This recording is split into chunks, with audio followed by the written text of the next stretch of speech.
Olá, queridos e queridas, tudo bem? Meu nome é Alexandre Rodrigues, eu sou seu professor de Direito do Consumidor e a gente vai continuar aqui com o nosso curso do Formação dos Sonhos. Então, não se esqueçam de curtir o vídeo, compartilhar, curtir o canal, porque esse é um projeto colaborativo, nós dependemos de vocês. E aqui a gente vai continuar com o nosso curso de Direito do Consumidor aqui, que é um bate-papo, a gente vai passar uma régua aí em todo o CDC, em toda a normativa, os princípios, e a gente está fazendo aqui umas aulas mais em formato expositivo, um bate-papo, e vamos hoje falar aqui, continuar a parte geral do CDC, porque na primeira aula a gente falou aí da parte introdutória, né, do consumo, direito do consumidor, etc.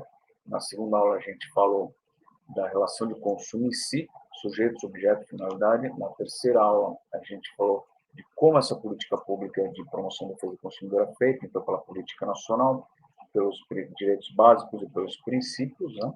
E agora a gente vai continuar um pouquinho mais a parte geral do CDC, avançando aí em alguns pontos para vocês entenderem a lógica de como funciona, então, toda a sistemática de proteção e defesa do consumidor. Mas antes, eu vou trazer um assunto aqui eu deixei pendente da aula passada, que está relacionada aí à política nacional, está relacionada aí aos direitos básicos, que é os serviços públicos. Eu já venho comentando nas aulas passadas com vocês que os serviços públicos aí podem incidir o CDC, eles podem configurar uma relação de consumo. Eu já alertei que isso daí é uma hipótese excepcional e depende de algumas condições. Eu já trouxe aí os incisos que falam de serviços públicos, adequada e eficaz prestação, lembra-se da aula passada, e agora a gente vai esmiuçar isso. Eu não quis trazer esse assunto na aula passada, porque isso aqui é um tema rebuscado, complexo, é um tema de pós-graduação, porque há inúmeras discussões e posições e doutrinas falando de quando e como e por que o CDC se aplicaria aí aos serviços públicos, ou melhor, quais serviços públicos se aplicaria o CDC, em quais serviços públicos, né? Pois bem, a gente vai ter que enfrentar isso, eu vou fazer um resumido, porque essa matéria aqui, como eu falei para vocês, é uma matéria de divergência doutrinária, né? Mas tem algumas posições aí predominantes, tem jurisprudência predominante, é isso que a gente vai seguir. Pois bem, vejam só, serviços públicos, né? Serviços públicos, para começo de conversa, é um conceito aí controverso, né? Tem várias acepções de serviço público, né? Tem serviço público no sentido estrito, serviços públicos em sentido lato, né? Então, não são todas as atividades do Estado que são serviços públicos, né? Veja só, não é tudo aquilo que o Estado faz que é considerado serviço público no sentido técnico, né? Segundo o conceito aí de direito administrativo, né? Claro que tudo aquilo que o Estado presta está relacionado aí à missão do Estado, às políticas públicas, né? Para que serve o direito, a função do direito administrativo, mas os serviços públicos, como a exteriorização, a execução dessas tarefas, é um conceito que é estrito, porque ele está relacionado aí à ordem econômica. E o porquê disso, né?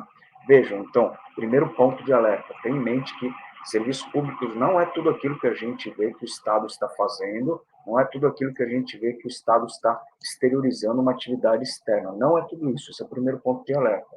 O segundo ponto é que serviços públicos está relacionado aí à atividade econômica, à ordem econômica. E o porquê disso? Porque a nossa Constituição trouxe o conceito de serviços públicos no artigo 173, 174, 175, etc. Lá naquele capítulo da Constituição que fala de ordem econômica, né? Esse é o conceito estrito de serviços públicos, né? E se nós formos nos aprofundar nisso, vamos ver que tem alguns requisitos, dentre eles, aí, uma relação com atividade econômica, com livre iniciativa, certo? Então, esse é o primeiro ponto. Nem tudo que o Estado faz é considerado serviço público, né? Então, já estamos reduzindo aí o que é serviço público. E dentre esse universo mais restrito do que seria serviço público, aonde o CDC se aplica nisso? Porque o CDC não vai se aplicar nisso tudo, certo? Porque vamos imaginar aí, de tudo aquilo que é considerado serviço público, né? O Estado vai responder por qual regime jurídico, né? E regime jurídico, eu quero dizer, quais leis, quais regras, quais princípios vão valer aí nessa relação do Estado com o indivíduo, com o usuário, com o consumidor. Então, nem tudo se aplica ao CDC. tem situações que se aplicam outras leis, tem situação que se aplica uma regra geral de responsabilidade civil do Estado, certo? Então, estamos reduzindo aqui serviço público e, nesse universo serviço público, uma parcela se aplica o CDC. E qual que é essa parcela? Para isso, temos que ter em mente o seguinte, lembre-se que o serviço público ele foi normatizado de maneira mais, vamos dizer, a primeira regra, a primeira lei que saiu falando mais sobre serviço público, sobre a regulamentação, a Lei 8985 de 95.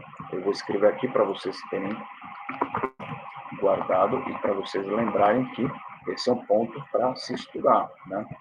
Então, aqui, a Lei 8985, ela esmiuça um pouquinho dos serviços públicos, ela traz os princípios, né? Principalmente o princípio da continuidade, da adequação, serviços públicos devem ser contínuos, traz a ideia dos serviços essenciais e dos não essenciais, dos próprios e impróprios, né?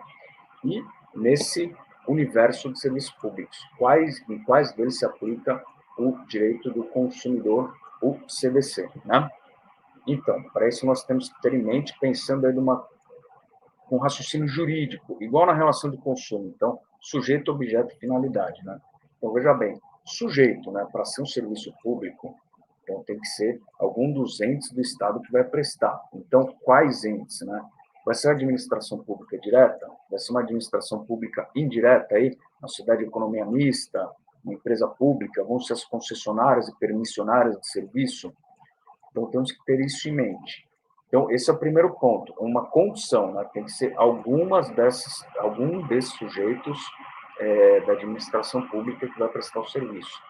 Depois, o objeto, então vai ser uma prestação de uma atividade exterior, pensando nesse universo restrito aí de serviços públicos, conforme eu disse lá no artigo 173, 174 seguintes da Constituição, ou seja, aquele conceito de serviços públicos. Então, vão ser essas pessoas que vão prestar aquela atividade, e daí pensando na finalidade, então, para que ela vai prestar esse serviço público, né?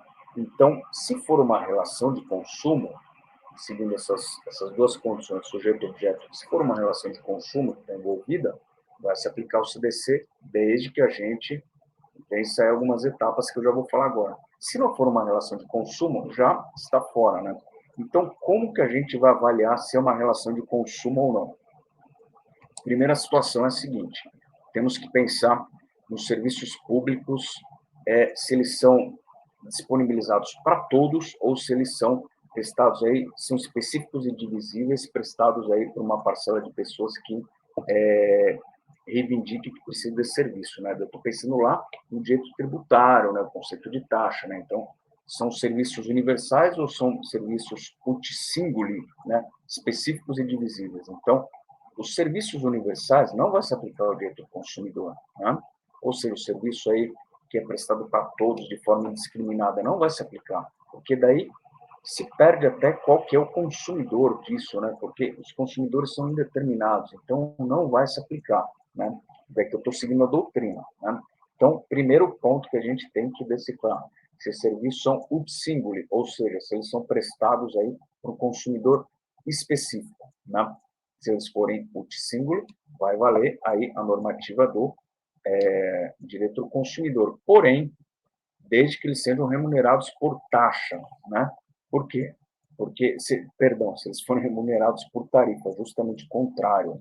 Porque se eles forem remunerados por taxa, eles vão ser uma atividade relacionada aí ao poder de império do Estado, né? Se eles forem remunerados por tarifa, né?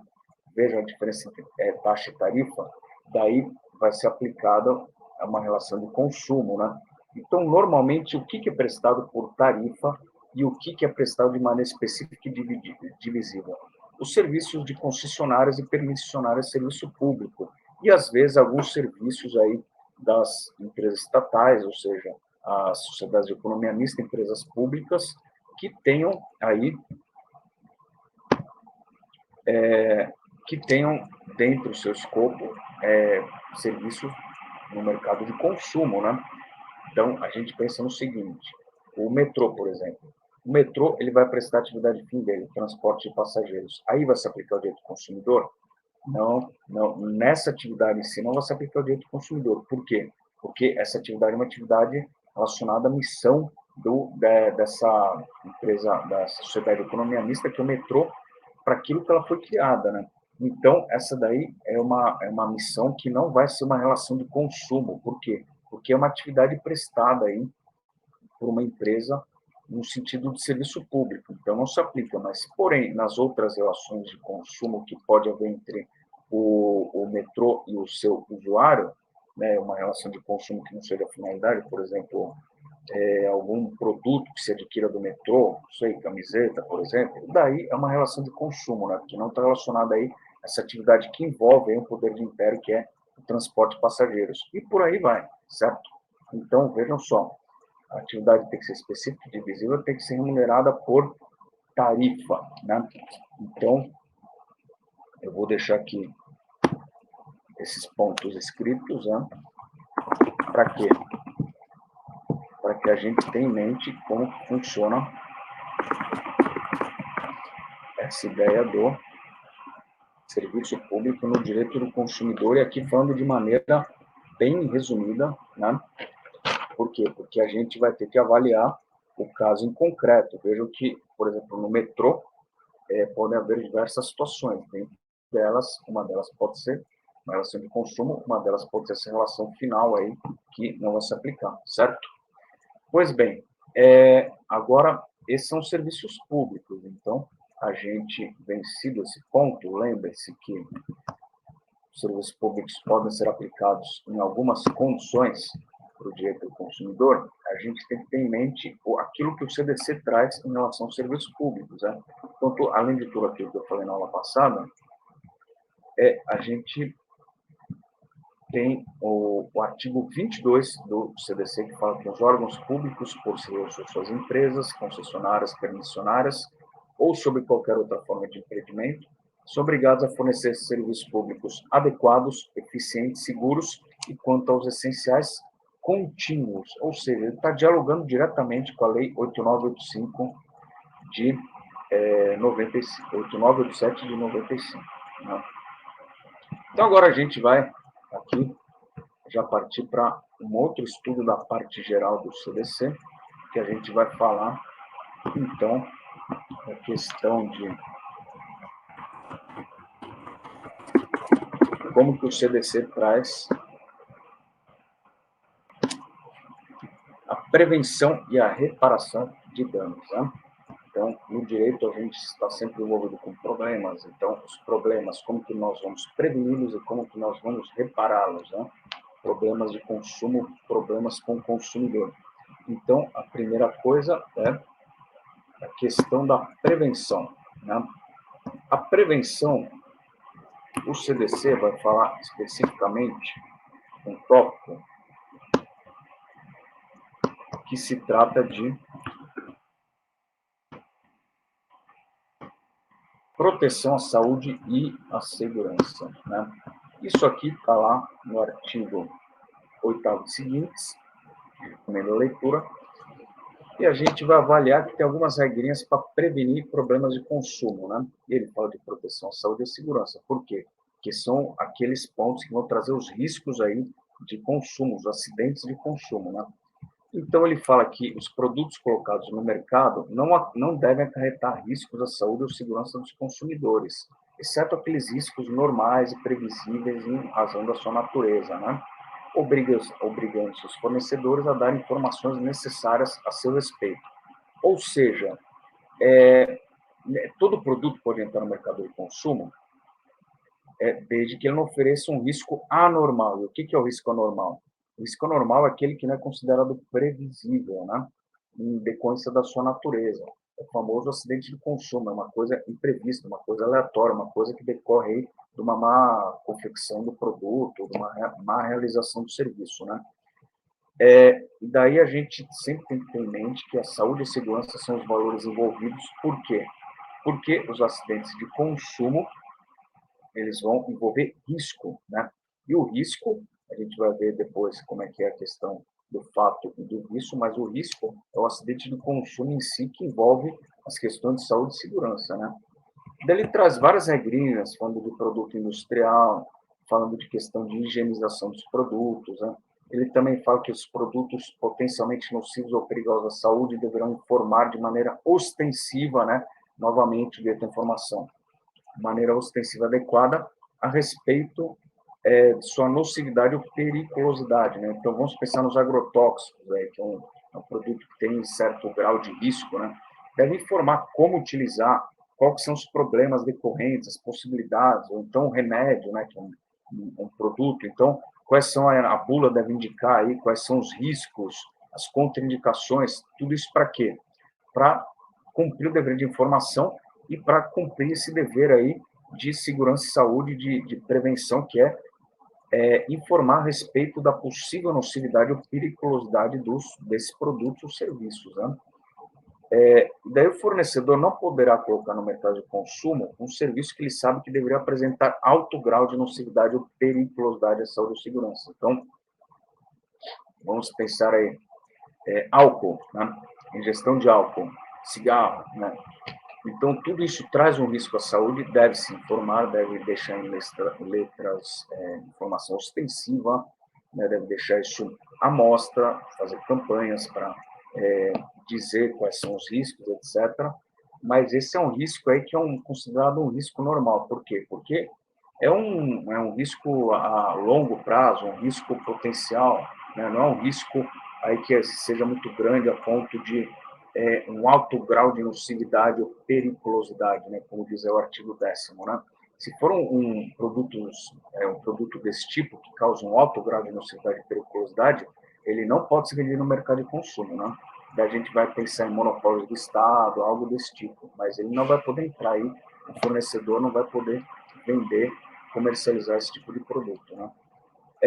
Daí também tem algumas regras que falam que o fornecedor, posteriormente à introdução no mercado de consumo, tiver conhecimento de uma periculosidade posterior, ele deve comunicar o fato às autoridades. Daí a gente lembra do recall, a gente lembra aí das campanhas, né, necessárias aí para informar dos riscos supervenientes que ele souber depois. Se ele souber antes, ele não pode. Se for um risco anormal, ele não pode comercializar. Se for um risco normal, ele deve informar adequadamente. Se souber depois que for colocado no mercado, ele deve seguir o artigo 10º, parágrafo 1º, né? Que deve comunicar, fazer campanhas para informar essa periculosidade. Desses anos publicitários serão veiculados na imprensa às expensas do fornecedor, né? E sempre que tiver conhecimento da periculosidade de produtos ou serviços, a União, os Estados, o Distrito Federal, os municípios deverão informar a respeito, né? Então, isso daqui é tudo para quê? Para prevenir problemas, riscos de acidente de consumo, né? Nós estamos pensando aqui no princípio da qualidade, né? Também é um princípio aí que envolve o direito do consumidor, que traz toda a ideia, é um princípio bem amplo, mas que traz toda essa ideia de que os produtos, quando são colocados no mercado de consumo, eles devem ter aí um padrão aí mínimo de uso para não se criar riscos, não se criar problemas à saúde e à segurança. Por quê? Porque vai se proteger aí esses direitos fundamentais à saúde e segurança do consumidor. Veja que o direito do consumidor, o consumo de produtos ou serviços, não deve ser feito aí para criar riscos, ele deve ser feito aí para trazer aí uma satisfação da pessoa que vai utilizar de uma necessidade, mas não para atingir outros direitos fundamentais que são a saúde e a segurança, né? Pois bem, aqui a gente está falando, né, da questão de prevenção de problemas, né? Agora a gente vai falar da questão de reparação, ou seja, o problema já ocorreu. Como lidar nesse caso que o problema já ocorreu? Então a gente vai estar falando especificamente da responsabilidade do fornecedor. E primeiramente a gente vai falar de responsabilidade civil, depois vai ter uma aula só sobre os crimes e as infrações administrativas, que são as responsabilidades penal e administrativa. Mas a gente vai falar de responsabilidade do fornecedor. E a responsabilidade, então, é essa ideia de reparação dos danos que já foram causados, mesmo após ter seguido todas as prevenções, todos esses princípios, direitos básicos, etc., né? Então, a ideia de responsabilidade, ela vai trazer, então, a ideia do risco, como que o Código de Defesa do Consumidor lida com o risco dos produtos e serviços que são colocados no mercado de consumo, né? Daí, aqui a gente vai aprofundar só um pouquinho, mencionando que a teoria do risco, tem várias teorias do risco, né? Da atividade aqui do risco empresarial, e a teoria do risco adotada pela doutrina para explicar qual que é a responsabilidade civil do fornecedor é a teoria do risco-proveito, ou seja, proveito por causa do seguinte: se o fornecedor, se a empresa, né, ela tem a condição aí de colocar um produto no mercado de consumo, ela tem todo esse detém todas as informações sobre a produção, sobre a qualidade do produto, etc., então ela vai tirar esse proveito econômico. Em contrapartida, ela vai ter um risco ao colocar esse produto no mercado de consumo. Então, daí que surge a ideia de risco-proveito, de uma teoria. Se perguntarem, tem vários tipos de teoria, tem o risco administrativo, por exemplo, lá para as atividades de responsabilidade civil do Estado. Aqui é o risco-proveito. Por quê? Porque ele está ligado ao proveito que o fornecedor vai retirar da atividade econômica do produto ou serviço que ele está fornecendo, certo? Então, aqui a responsabilidade do fornecedor vai lidar sob a teoria do risco-proveito, com essas situações de reparação. E tenho em mente também outro dado interessante, que a responsabilidade civil do fornecedor no CDC, ele vai seguir uma ideia única, né? Que são aquilo que a gente vai estudar mais devagar na próxima aula, que é a responsabilidade por fato e por vício do produto ou serviço. Eles dividiram, o legislador dividiu em dois, fato e vício, que eu já vou explicar daqui a alguns minutos. Né? Então, mas isso tudo quer dizer o quê? Ele vai lidar com essa regra específica que vai nortear todo e qualquer contrato, toda e qualquer relação de consumo. Por quê? Porque se compararmos lá com o direito civil, vamos ver que lá tem a responsabilidade contratual e extracontratual. A contratual, ela vai ter algumas balizas, tá, nos princípios que você tem que seguir, mas basicamente ela segue as regras do contrato desde que eles não ofendam aí a ordem jurídica, a boa-fé, os costumes, etc. Nessa responsabilidade contratual. A extracontratual é aquela que se vai se valer de alguns elementos, algumas regras, né? Você vai se valer aí por exemplo, do dolo da culpa, do nexo causal e do resultado, para configurar uma responsabilidade subjetiva. Daí, normalmente, quando se entra com uma ação, se discute, então, se tem nexo causal, ou seja, se aquele fato, naquela dada situação, causou aquele resultado, ou se foi um outro fato que causou aquele resultado, ou também se discute quem que foi responsável pelo resultado, né? Ou também se discute se houve resultado, tem alguns casos mais esdrúxulos, por exemplo, em que o consumidor alega uma situação e não consegue provar, né?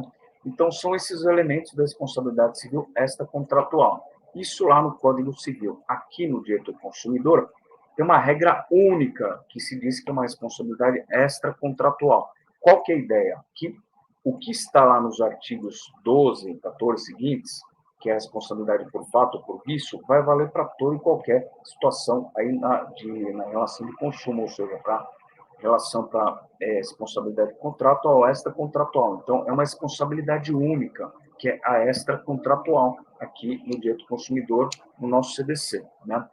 Então, um outro dado interessante aqui, para a gente começar com mais devagar na aula que vem, falando sobre fato e vício, é que no CDC, a responsabilidade ela é objetiva, ela não verifica a culpa. Por quê? Porque a lei já traz as situações em que haverá culpa, né? Essas situações do fato e do vício, está escrito na lei. Então, o juiz, o aplicador de direito, ele vai simplesmente ver esses artigos de lei e vai avaliar se a situação se enquadra nesses artigos, independente se é contratual ou extracontratual, aí é a responsabilidade. Ele simplesmente vai avaliar isso. E quando ele avalia isso, ele não vai avaliar a culpa, né? A culpa é se teve aquela intenção, né, de produzir o resultado. Ele não avalia isso. Ou seja, uma responsabilidade mais fácil, é uma das regras lá que eu falei para vocês, que favorece o consumidor, né? Só que tem aí algumas situações em que, como eu falei para vocês, não é simplesmente qualquer situação que favorece o consumidor, tem situações que isentam o fornecedor, como a gente vai ver na aula que vem. Mas tem em mente que a responsabilidade é subjetiva, né? Ao contrário de outras situações, por exemplo, no Código Civil, em situações que têm de responsabilidade subjetiva, que se avalia a culpa, né? A intenção de produzir resultado. Então, normalmente, para a responsabilidade civil, avalia-se a ação, né? Conduta, a culpa o nexo causal e o resultado. Aqui no CDC não se avalia, então, a culpa, vai se avaliar a ação, ou seja, teve um fato ou vício, vai se avaliar o nexo causal, se esse fato ou vício foi passível de causar o resultado. São três condições. Então, é uma responsabilidade subjetiva, né? A lei mesmo determina quais são os resultados. E, finalmente, a gente vai ver que é uma responsabilidade binária, ou seja, por que binária? Responsabilidade civil, porque ela avalia se é fato ou vício do produto ou do serviço, né? Então, o que ela vai avaliar? Se o fato está relacionado às questões aí de saúde e segurança, é um acidente de consumo, é uma situação mais grave, né? E o vício está ligado às questões de adequação, de qualidade do produto ou do serviço. Então, enquanto que o fato ele está relacionado aí às situações que podem causar um acidente de consumo, o vício vai estar relacionado às situações de inadequação do produto ou serviço aos seus fins, né? Então, questões de quantidade, qualidade, inadequação, o produto não serve para aquilo que ele foi pensado, designado, né? Diferente do fato, que é um acidente de consumo. E, finalmente, o CDC ele traz a ideia de fato versus vício, sendo que defeito é o acidente de consumo que ainda não foi substancializado. Então, o fato é o defeito que se tornou, que apareceu, por exemplo, um defeito potencial, que ele apareceu na prática, ele criou um acidente, ele se torna um fato, né? Então, só para a gente ter em mente que vício e defeito são situações aí similares, parecidas, né? Dois polos aí, de uma mesma moeda, e eles existem no CDC. Às vezes o CDC fala em defeito, a palavra defeito. Só que ele traz um dado mais técnico, um conceito mais técnico, que é o fato, né? Então ele não usa defeito versus isso, ele usa fato versus isso. Porque o fato é aquele defeito que se exteriorizou, se substancializou, né? Só para a gente ter em mente isso. Então, tem o fato e o vício, sendo que o defeito está relacionado ao fato, né? E a gente vai estudar essas regrinhas que são o núcleo da atuação do direito do consumidor, pelo menos a parte do consumidor mais, vamos dizer, entre aspas, civil, que é a responsabilidade civil do fato e sobre o vício. Tem várias regrinhas, várias elementos, e a gente vai ver isso com mais vagar na aula que vem. Obrigado, até lá.